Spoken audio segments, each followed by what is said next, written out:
Reconciled.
We bless you. We honor you, God, in our gathering this afternoon. Lord, we pray for your strong presence, Lord.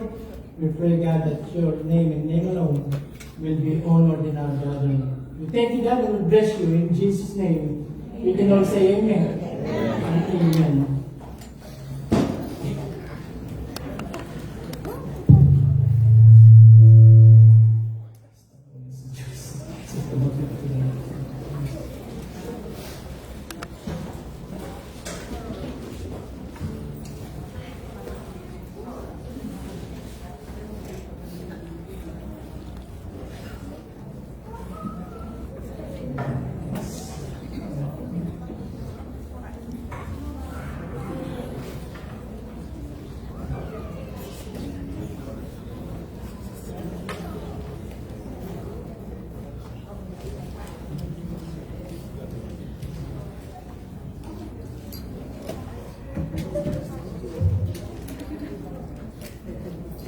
Good afternoon, guys. Good afternoon. We welcome all our friends online. God bless you and be blessed as you join us in our service here in Jacksonville, Florida. And I'd like to thank everyone in the congregation, in the auditorium, for coming out. We have some guests. Thank you for coming out, and I want to meet with you after the service. So, God bless.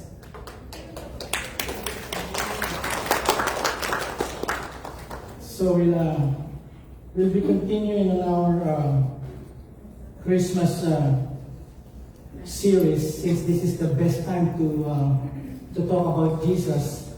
Like last Sunday, I thought our message is people who missed Jesus. Okay, they focus on a lot of other things except on focusing the Son of God who was given to us.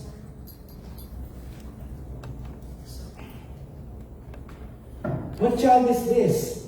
So it's a $1 million question, and if I will bring you back to Matthew chapter 16, if you remember, Jesus is about to go to Jerusalem to give his life a sacrifice for mankind, and he was making sure that the disciples know him. Okay, and this is the discourse that they have. Matthew 16, verse 13 to 17. Jesus went to the area of Caesarea Philippi. He said to his disciples or followers, "Who do people say I am?" Ano ang sinasabi ng tao patungkol sa akin? Who do people say I am? The disciples answered, "Some people say you are John the Baptizer," because they saw him there in the river. Others say you are Elijah. Probably they saw him crying. Okay, and Elijah, because he did some miracles, and some say you are Jeremiah. There you go. Jeremiah is known as the crying prophet, or one of the prophets. So they gave Jesus an answer, which is the opinion of the people that were there during this time. So now, in verse 15, Jesus is directing the question to them. Then Jesus said to his followers, "And who do you say I am?" Simon Peter answered, "You are the Messiah, the Christ, the Son of the living God." Jesus answered, "You are blessed, Simon, son of Jonah. No one taught you that. My Father in heaven showed you who I am." So, the intent of my talk this morning is for us to have a clear understanding of who this Jesus is. The whole world celebrates Christmas year after year after year after year for thousands and thousands of years now. And yet, it's just a celebration of a lot of things, but not Him, not Jesus. See, that's why we don't see God in our lives because of that. And in verse 20, I will give you who this child is, as the Bible gives us a lot of references about him. Okay, some people thought that Jesus Christ is just a teacher, a good teacher. That's why one of the person recorded in the Gospels, when he came to him, said, "Good teacher, what shall I do to inherit eternal life?" So good teacher, just doing them good teacher. Some thought him just a prophet. Okay? Just a prophet like Moses. And yet, Jesus is more than being a prophet, than being a good teacher. Look at John.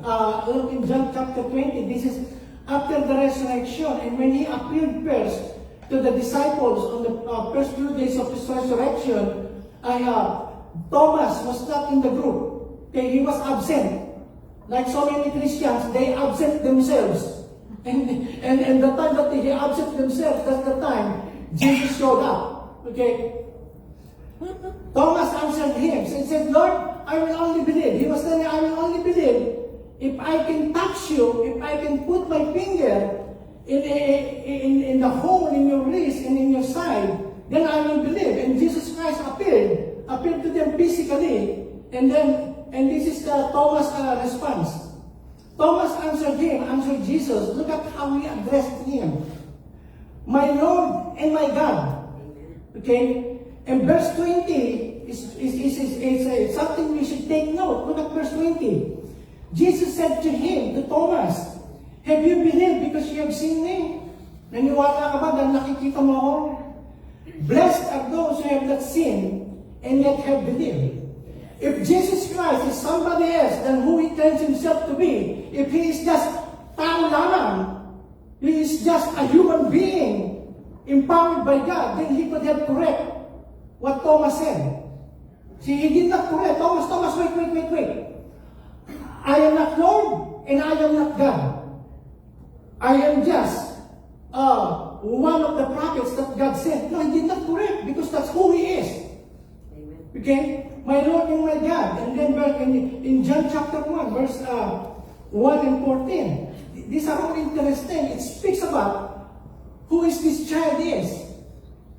In the beginning was the Word, and the Word was with God, and the Word was God. It's interesting that John used the same word in the beginning that you will read in Genesis chapter 1 verse 1. In the beginning, God created the heavens and the earth. So the word there in the beginning has nothing to do with time. The word the beginning is the endless past. Okay, it's the endless past. So, and was the Word, and the Word was with God, and the Word was God. He uses the verb was to indicate, in the original, to indicate that Jesus Christ exists eternally. And then verse 14, the Word, that's Jesus Christ. And this is the miracle of Christmas. The Word became a man and lived among us. That's why we have Christmas. God took the human form. Okay? When the Word became a man and lived among us, we saw His divine greatness, the greatness that belongs to the only Son of the Father. The Word was full of grace and truth. Okay, every time I quote this verse, I keep on reminding us, Mary is not the one full of grace and truth. Mary just obtained grace through Jesus Christ. The one who is full of grace and truth is Jesus Himself. Okay? So He says the Word was full of grace and truth. So we can see that whose child is this? This is the eternal God. Okay? And Jesus Christ did not start in Bethlehem. Jesus Christ pre-exists even before there is time. That's why in the beginning.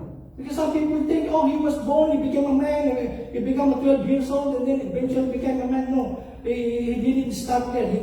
He started or He existed even before there is time. And those are the two verses that proves that, or that prove that. Now in verse 18, look at this. No one has ever seen God. God the only Son, who is at the Father's side, He has made Him known. So this again is a proof, is a declaration of the deity of Jesus Christ, that God is, Jesus Christ is God. And He was there with the Father from eternity past.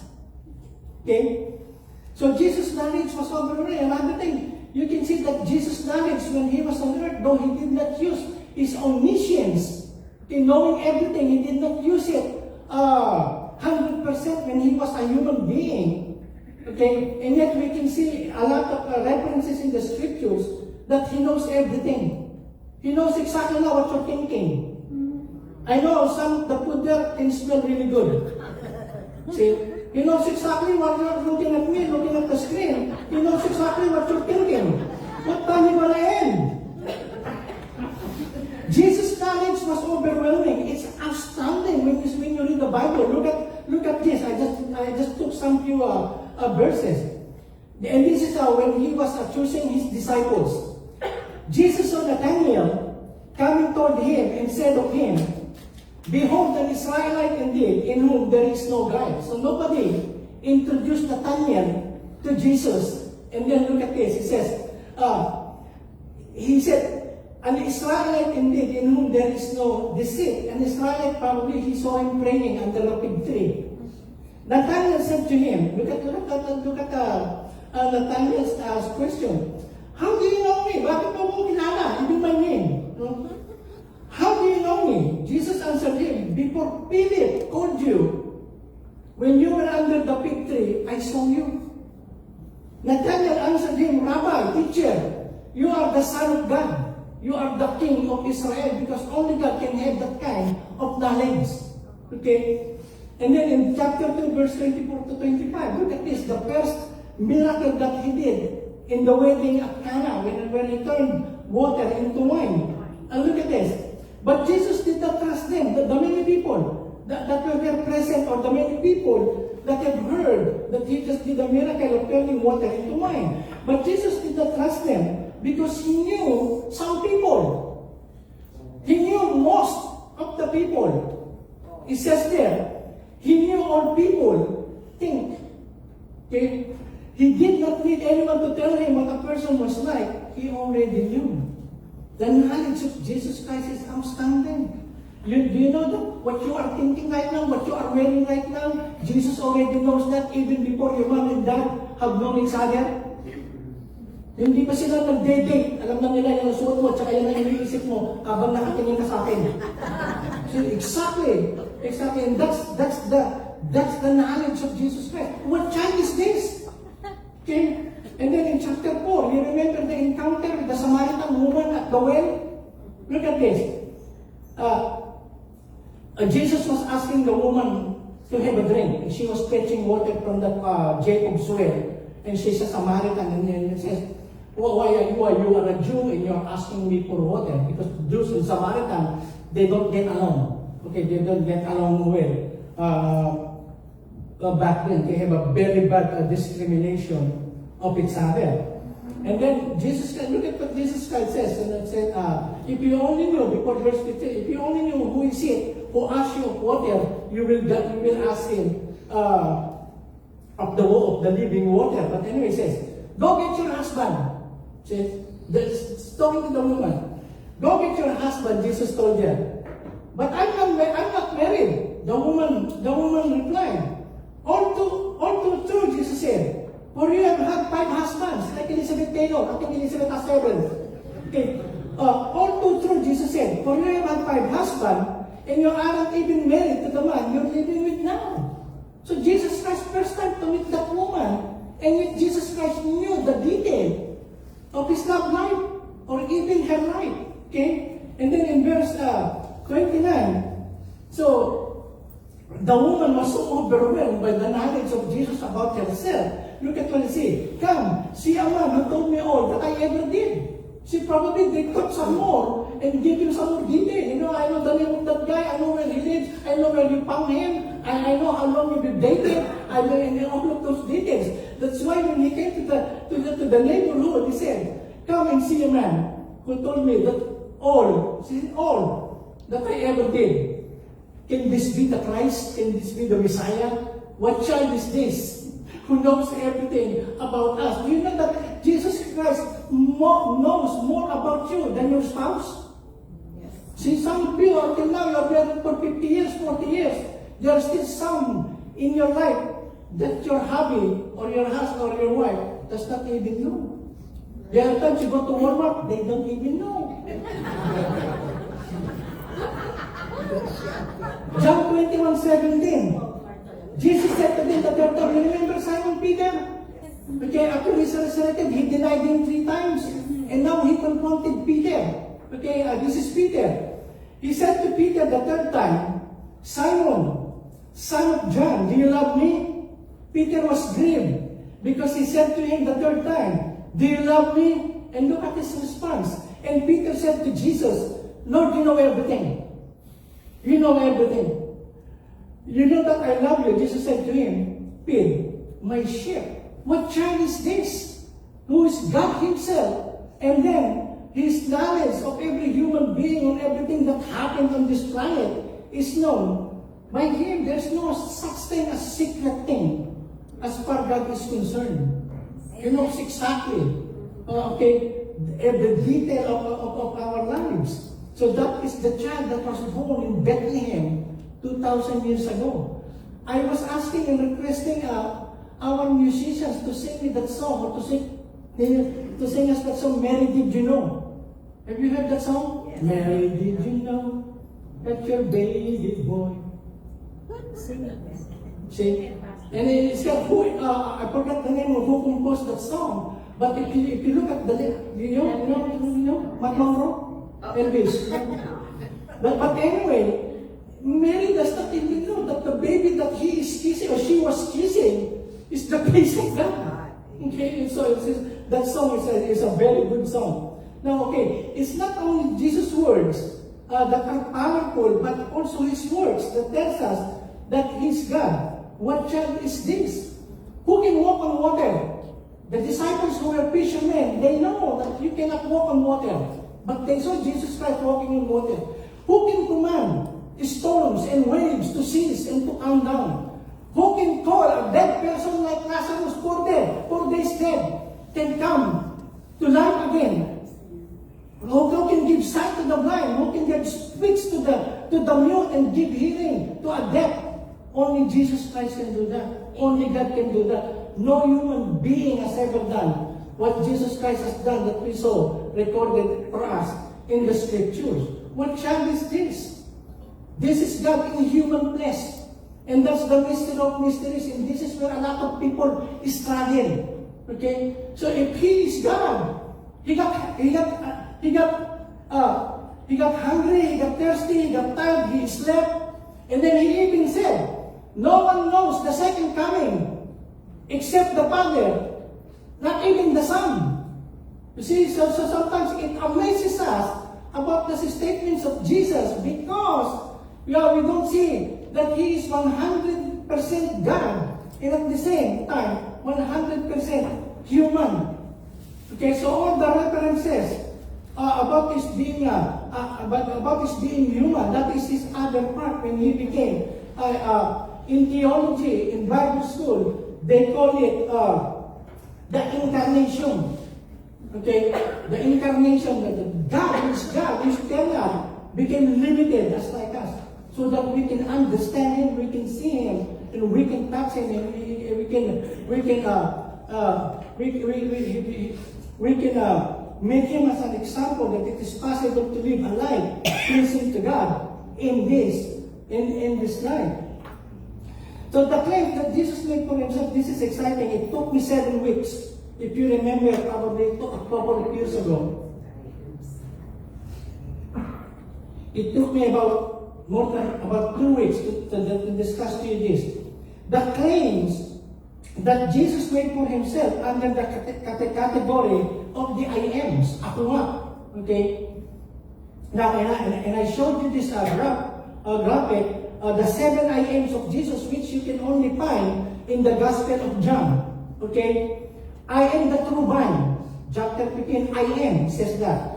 And then, I am the bread of life, John 6. I am the light of the world, John 8. I am the door, or I am the gate, John 10. I am the good shepherd, John 10. I am the resurrection and the life, John 11. And then, I am the way, the truth, and the life, John 14:6. These are the 7 I ams. I'm not going to go through all of those this afternoon, but I'm going to saving it for next Sunday, some of them. Okay? But when He said, I am the bread of life, I am the resurrection of life, that I am, the Jewish people, His audience back then know exactly the word that He is using, that is the ego eimi. Ego eimi in Hebrew is the one used by God. When He talked to Moses, if you remember going back to Exodus chapter 3, God is sending Moses to Pharaoh so that his people can be liberated. You remember your Exodus? It's in the Bible. It's between Genesis and Revelation. You'll find it there. But anyway, so God, Moses was saying, Lord, what is your name that I will tell the people of Israel if they ask me who sent me? And this is what God told him. God said to Moses, I am who I am. And He said, say this to the people of Israel, I am has sent me to you. Not that I am means, I am the eternal God. I have no beginning, I have no end. I am sufficient by myself. I don't need any help from anyone for me to be God. Okay? So that's the meaning, and that's the exact word that Jesus Christ was using and was saying for Himself when He said, I am the bread of life. Ako ang tinapay ng buhay. And you'll find that in the Gospel. John 6. Jesus said to them, there are a lot of people at that time, and I will explain to you as I go, that He was talking to probably thousands and thousands of people. Jesus said to them, I am the bread of life. Whoever comes to me shall not hunger, and whoever believes in me shall never thirst. But I say to you that you have seen me, and yet you do not believe. And then in verse 8 of the same chapter, He repeated, I am the bread of life. Verse 26 again. Jesus said to them, I am the bread of life. Whoever comes to me shall not die. Okay, so if you're gonna go back to the Old Testament, to the time of Moses, you remember manna? M-A-N-A-A? Manna means what? I know. Because it's just coming from heaven, it's just dropping from heaven. It's not like vapor that's coming down from heaven. It does not come from Panera, it comes from heaven. Okay? And for 40 years, they are being fed by God with that manna. Okay, with that manna. It was not Moses who gave it to them. Jesus explained that. It was God. It was just Moses who collected some of them and gave it to the people. So that is the bread. Because the people says, Moses gave us the bread that from heaven. And Jesus Christ says, no. Moses did not give you any bread. It's my Father who give you that bread, that manna. Okay? And then Jesus said, I am the bread of life. So he's not talking a physical bread. He's talking about a spiritual bread. How are you benefited when somebody offers you a piece of bread? Let's say a loaf of bread. Okay? You can describe how it looks like. You can describe how it smells. You can tell other people it must be a good bread. But unless you eat it and appropriate it for yourself, it will not do you any good. It's the same thing when Jesus Christ said, I am the bread of life, I'm the spiritual life. Unless you believe in me and partake of who I am, okay, then you will never have the benefit of eternal life. I am the bread of life, he says. Look at this. Whoever comes to me, it's an invitation for all. It's not only for a certain group of people at a certain time in our existence. It says, whoever comes to me. He did not say whoever becomes a member of the church, of this church, or that church. He did not say that. Whoever comes to me, he said, to have a personal relationship, shall not hunger. So it's not physical hunger. He's talking about our discontentment, dissatisfaction in this life. Have you ever felt discontented in life?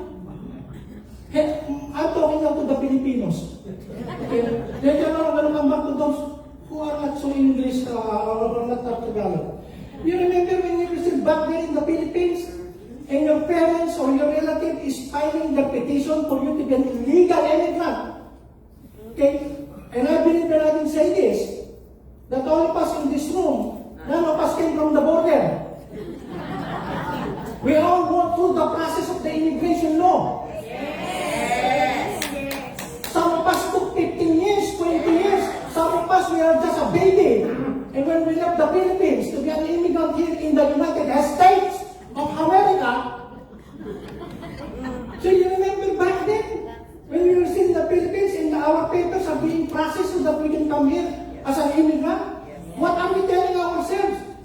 The moment we're going to touch down in the United States, we will be the happiest person, the most content person in the world. Because there are millions of Filipinos trying to come here the legal way, but they're still there in the Philippines.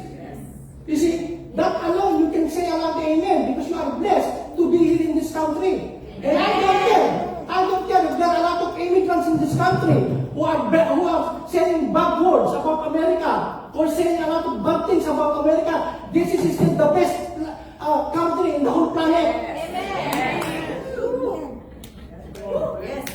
Do you want me to say that in Spanish? You see? So now, so we are blessed. So we came here. Okay? And then we know what hunger is. I know, at least me, we grew up in a very poor family in the Philippines. So poor, we know it. I know it. I know it.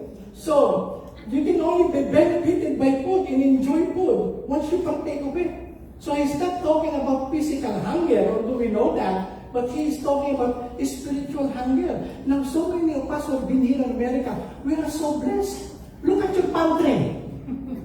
Look at your pantry. How many times when you see buy one, get one, you always hit the grocery, even though you already have a lot of prego, and you haven't even cooked spaghetti. But because you always have that excitement, buy one, get one free. You know? So, how many meat and poultry you have in your freezer that has been freezer burned, and you haven't even touched them? In the Philippines, we have a refrigerator, and the only time the chicken will go there, because my mom Because she's gonna take it out, and then everything that will be there, ice cubes in cold water. You see how blessed we are. Every morning I'm standing in on 10 minutes, okay? We are not even a believer yet, and God is already blessing us. God is not even in our thoughts yet, and yet God is already blessing us. How much more if we have a personal relationship with the child who was born in Bethlehem 2,000 years ago? So you have to come. You have to come. God is not, God will never coerce anyone to come to Him. It is as you hear. And then when God touches you, you come to Him. Okay, He said, whoever shall come to me shall not hunger, and whoever believes. So it's not just coming, you have to believe, you have to put your faith that this is the Savior, that this is the Messiah, this is the only one who can give you true life.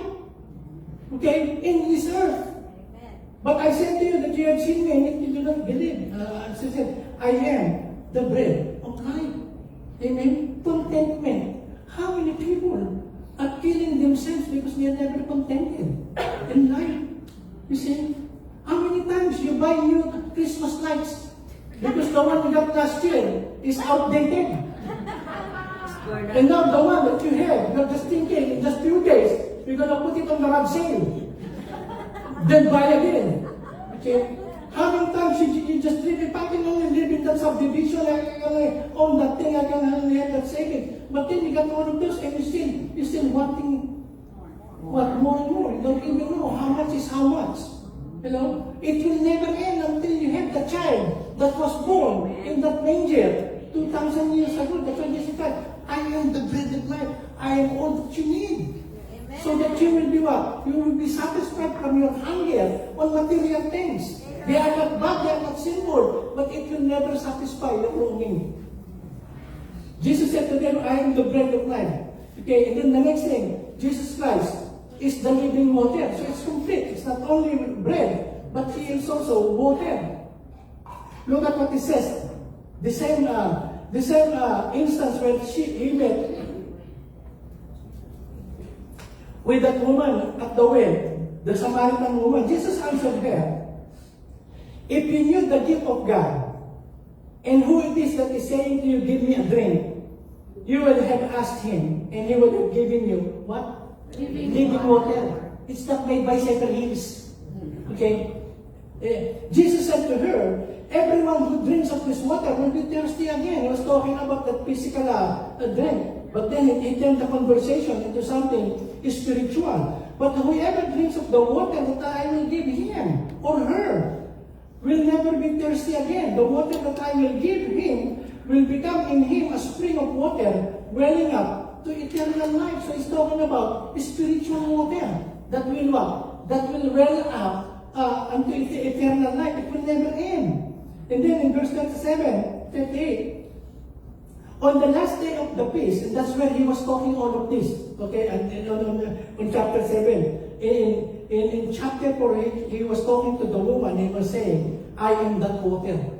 Okay, I am the only one who can give you living water that will end up for all eternity. Now, on the last day of the feast, they are celebrating the Feast of Sukkot, Feast of Tents, or Feast of Tabernacles, on the last day of the feast, the great day, Jesus stood up and cried out, if anyone thirsts, again, it's an invitation. Let him come to me and drink. Again, that's the gospel. You have to acknowledge that you are thirsty for God. Okay? And then the second thing you're going to do is come to Him. Come to Him, come to Jesus, and then partake. Take it, drink it, be a partaker of it. Whoever believes in me, as the scripture has said, out of his heart, out of his very innermost being, will flow rivers of living water. You know, this is exciting. If you're going to study this, I think I mentioned some of the details about this when Jesus cried out. You know, when it's like this. During the Feast of Tabernacle, there are two components or two special things that they do during that celebration. Sometimes it lasts 7 days, and sometimes it goes to an 8-day celebration. So what the priest will do in the temple, in the tabernacle, in the courtyard, he will take a picture of an empty pitcher. Probably it contains about 4 cups of water. Then he will march with that pitcher on him. And then thousands and thousands of people are marching and they're singing, this is the day that the Lord has made. That's one of their halal, one of their songs. Okay. And then the priest will go to the pool of Siloam. Okay, you hear about the pool of Siloam? And then he will dip that jar until it is full to the brim, and then he will come back. Okay, and then as he walks back to the altar, they will follow him, and they are singing this. They are singing this song in Isaiah 12:3. With joy you will draw water from the wells of salvation. They are in festivities, they are in a good mood, they are all singing, commemorating what happened to their ancestors during the time of Exodus. And it was a happy memorial, a happy remembrance of their redemption, of their salvation during the time of Moses and when God took them out after about 400 years of being slaves. So they remember that, and one of the feasts is the Feast of the Tents or Sukkot, and this is the song that they sing. With joy, you will draw water from the wells of salvation. So everybody is reciting it. Everyone in that huge court, that's the women's court, they are singing that song. And you know, it's interesting, that word salvation. The word salvation, as you found it there, is literally the word Jesus. The word Jesus is Joshua. The word Jesus is Yeshua in Hebrew. The word Yeshua, the name Jesus, means salvation, kaligtasan. And you shall name him Jesus, for he shall save his people from their sin. So even way back in the Old Testament, Jesus is already what? Being foretold that this is the Messiah who will give you living water. This is the Messiah that will quench your thirst for everything the world is offers. You remember this movie? 2007. Some of you don't watch movie, you don't watch news. You just browse your cell phone. But anyway, this movie came out in 2007. Okay, it's Morgan Freeman, and the name of the other guy is Jack Nicholson. There is a lot of cursing in that movie, especially in the part of Jack Nicholson. But the story is, they went together in the hospital after being diagnosed with cancer. That both of them had only few months to live. So while they were becoming a friend with each other, so Morgan Freeman, I think his name in the movie is what's his name? I forgot. Let me find it. It's in here. Okay, Carter Chambers, and the other one is Jack Nicholson is Edward Cullen. So Carter, that is Morgan Freeman, creates a bucket list. You know what a bucket list is? Some of you are making that. Santa Claus called it and making a list and checking it twice. Okay. But before I go to that definition of bucket list, there are a lot of good, what do we call this? Good suggestion and good words from Morgan Freeman to Jack Nicholson, because Jack Nicholson is very rich. He is so very rich, very wealthy. And you know, one of the good words that Morgan Freeman told him is, if life has taught me anything, it's that 95% of the people are always wrong. Isn't it true? Yes. Especially about Jesus. 95% of all people are wrong. That's what Carter Chambers, Morgan Freeman said into this. And this is the bucket list. I just want to just take your attention first to that part of the movie. And then this is not the meaning. Bucket list, it is a collection of goals, dreams, and experiences that you would like to achieve in your lifetime. These goals can be absolutely anything, from shopping till you drop. Do you know what that means, shopping till you drop?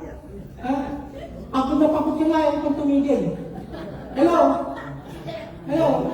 You are not thinking, I'm gonna buy a van, I'm gonna buy an SUV, because I cannot pick all these groceries and stuff.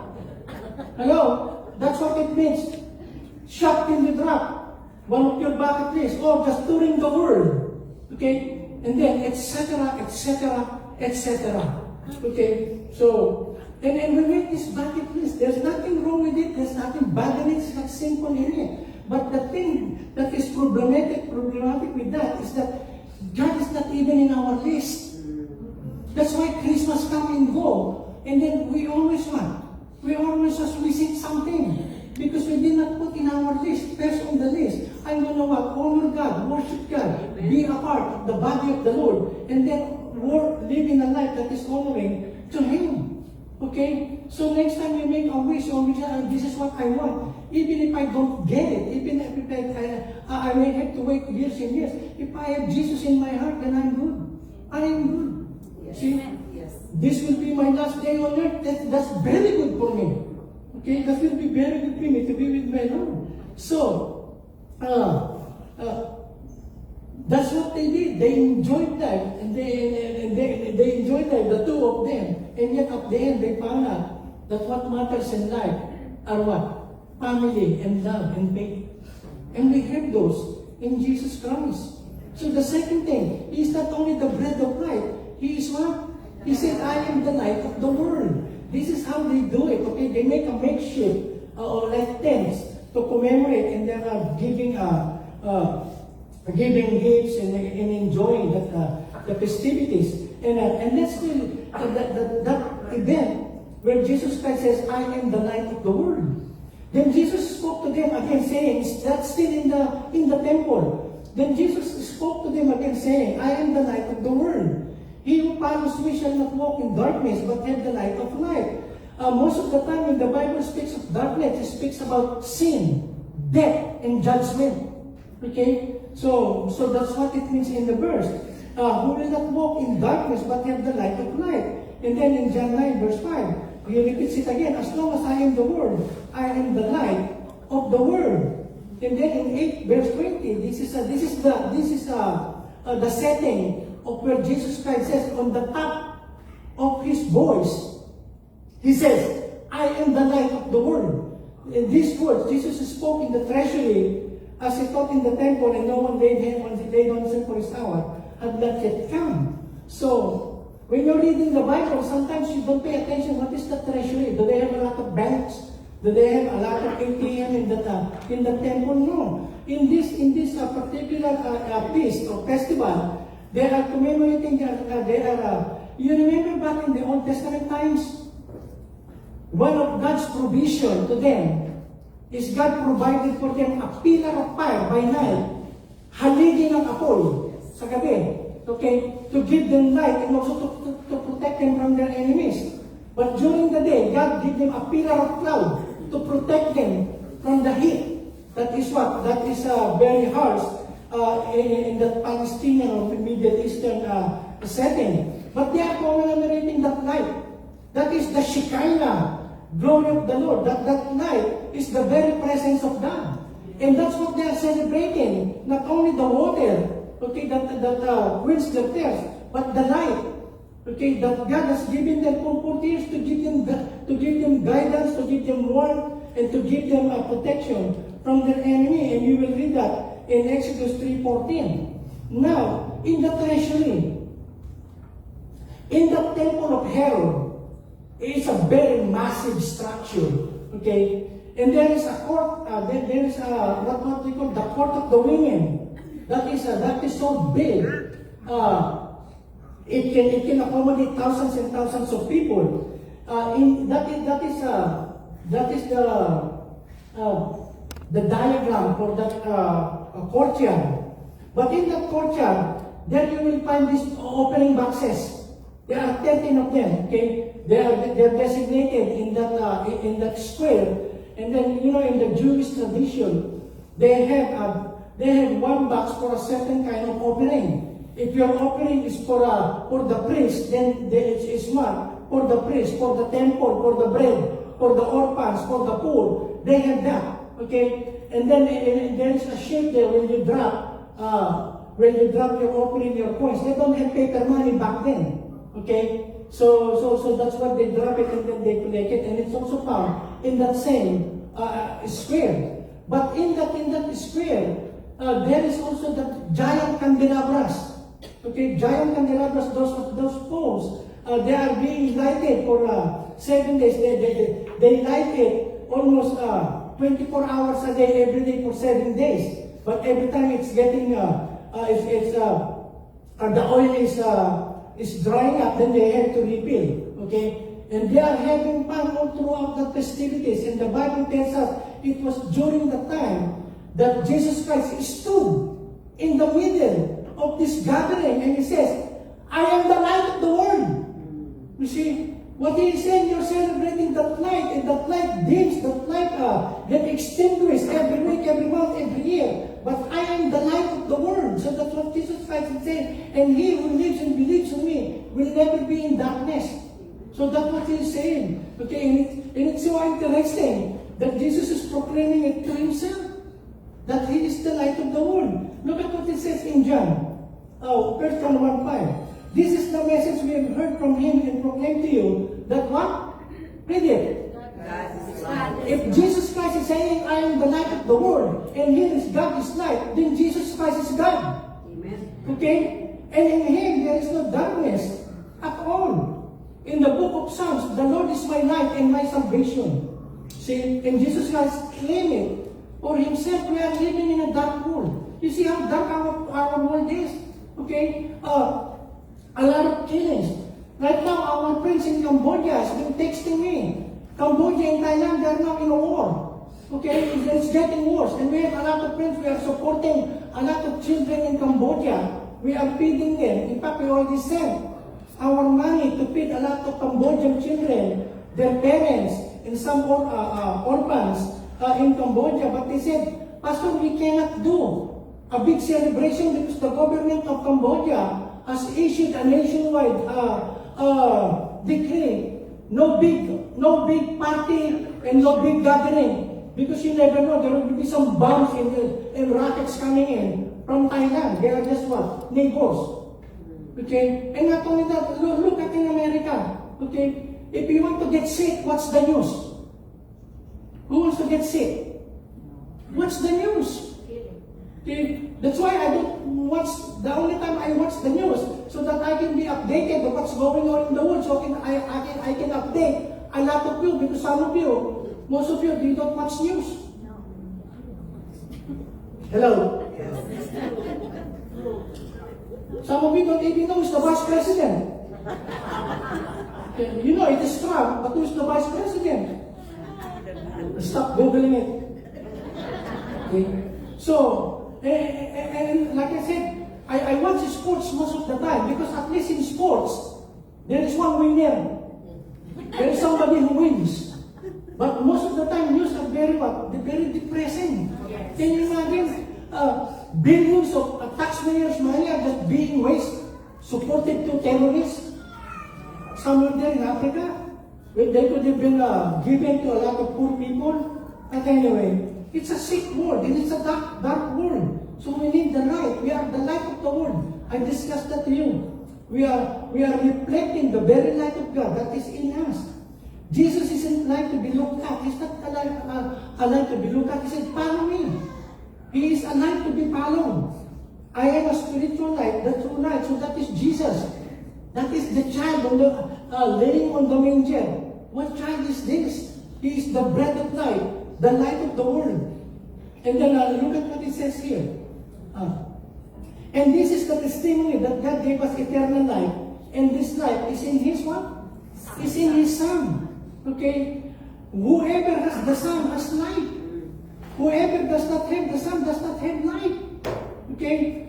I write these things to you who believe in the name of the Son of God, that you may know that you have eternal life. And this is eternal life. Jesus Christ is saying, this is eternal life. Ito yung buhay na walang hanggan. That they may know you. How do you know God? Through the Bible and through Jesus Christ. You can never know God the Father without knowing Jesus Christ. And you can Christ without coming to the Father. Jesus Christ told this to the people, unless the Father draws him to me, they will not know anything about God. You see? So, knowing God is not membership in any organization. Knowing God is coming to God by faith. So you are hearing it now because God is giving you faith to believe. The child who was born in that manger more than 2,000 years ago. And his name is Emmanuel, God with us, Jesus. And this is eternal life. That they may know you, the only true God, and Jesus Christ, whom you have sent. Come to Jesus. I will do the rest next Sunday. Okay? And I will continue in this because I want us to really have a very good, and even our friends online, there are a lot of them who until now, for a number of years, they've been subscribing to us, following us, and I'm getting a lot of comments from them about what we do here on Sunday. It may be the next day to them because of time difference.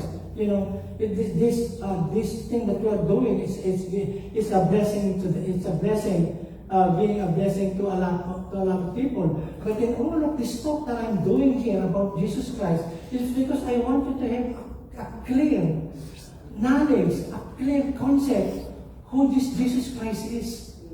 Okay? He is, if you see him, you have seen God. He told Philip. And what do you do to the bread of life? What do you do to the water of life? Come and be partakers, appropriate him in your life. And again, you will never thirst again, you will never hunger again. Okay? In this life, you will never be contented about material things. Never. Okay? And most of you knows that. Okay? Knows of that. It's not. Here in this world, the more you get, the emptier you become. See? Because there is no more satisfaction. Just one last, you know Queen Elizabeth II, when she was dying, she said, I will give half of my kingdom only if I will know God. She said she's willing.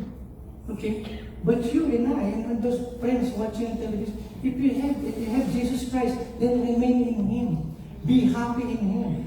This Christmas season is very good. That at least we can celebrate a day that our God, our Savior was born. But Christmas will be what? It can come and be gone.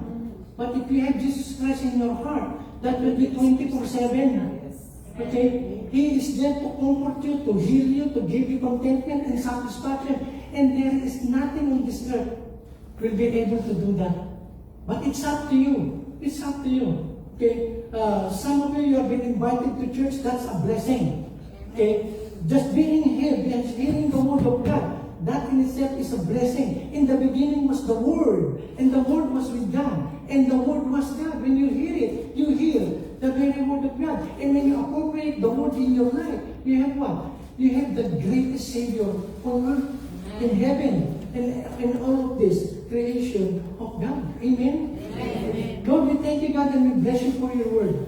What child is this? This is not just the child of Mary and Joseph. This child is the Son of the living God, who is the bread of life, the water of life. And when we come to Him, when we put our faith on Him, we will not only enjoy life here on earth, but we are guaranteed of eternal life in heaven.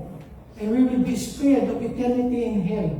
Thank you for that good news, and thank you, God, that we can celebrate Christmas every year, just to remind us again and again and again that this child that was born of Mary on that manger, on that lonely night in Bethlehem, is He who said, I am that I am. Whoever comes to me and believes in me, though he die, he will yet live forever and ever. Make that a decision before we go to our child dedication. Make that. I will not embarrass you. I will not ask you to raise your hand, to stand up. You are there. You can just close your eyes. You've heard the message. There is no salvation in religion. There is no salvation in good works. The only salvation is faith and faith and faith alone in Jesus Christ. Tell Him now. Come to Him now. Don't say that, oh, next time. I need to understand a lot of things, all the things about God before God. No. Come to Him now. It's not an accident that you are here and that you have heard the message. that this child who was born is Jesus, the Son of God, the only Savior who can save you from your sin and from the fires of hell. Come to Him and say, Lord, I come to you and I ask for forgiveness of all my sins. This is not an accident that I am here seated in this auditorium and I heard your word. I come to you, Lord, I'm putting my faith in you. Forgive me of all my sins. And today, God, at this time, I want to make you as my Lord, as my Savior. And I want to live the rest of my life, honoring you, loving you, and serving you. And if that's your prayer, you know it, God knows it, God bless you. Amen. And amen.